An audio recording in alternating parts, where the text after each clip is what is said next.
Tricia Morris here at Club Scrap, and check out these fun cards. We've created them with Club Scrap's Come Sail Away collection, a Brayer, and our great stamps from that set as well. And I know some of you will be asking, how did you do it? So I'm going to show you how I did it, and it's really pretty easy.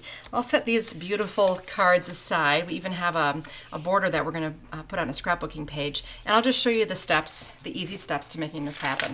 Working at my desk blotter, so I have nice cushion beneath my brayering surface, and I'm protecting even that with a sheet of paper. I found that my paper can get covered with ink and then some of the marks land on my project, and I don't like that.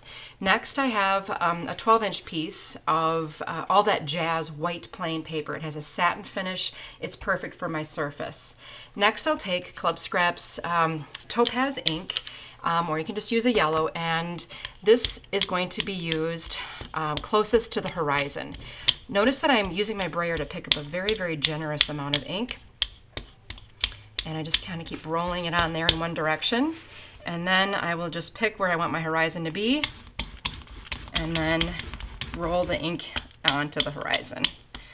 So I'm trying to be careful to kind of keep a straight line, at least, so I'll just say this will be the horizon. Next, I'll add a little bit of color to the sky, because if you've ever had the privilege of enjoying a Caribbean sunset, they are so stunning. Let's see what we can do to make our own sunset. My next color here, oh, let's see, what color did I grab? I mean, look at that. Fuchsia. This is the fuchsia. And then I'll add another layer here above the horizon and kind of blend that in. And then ending with just a little bit of purple. And trying to get that blended in nicely. Ooh, very pretty. Okay, then I'll rotate this around, and now I need to add the water. So coming in with our sapphire blue, roll some of that. I am kind of wiping off my brayer a little bit in between. So now I have to be careful again to keep my brayer on track on the horizon line. So normally I like to go quickly, but this time I'm just going to take my time a little bit and work the ink into this.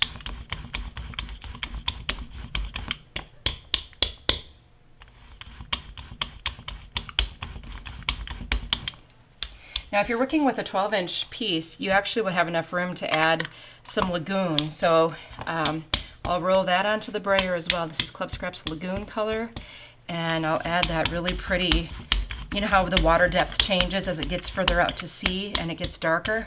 So we're recreating that as well. There's your sandbar. Okay, last but not least, we will stamp our image. Now, this is from the sheet of unmounted stamps. The whole collection has great options for you, but I love this tall ship image, which I'm inking with our black India ink. Now, the image has a little bit of a reflection, so I'm looking for the horizon of the boat, or the edge of where the boat actually sits, and then below that is the reflection. So I'm going to try to kind of line that up with my horizon.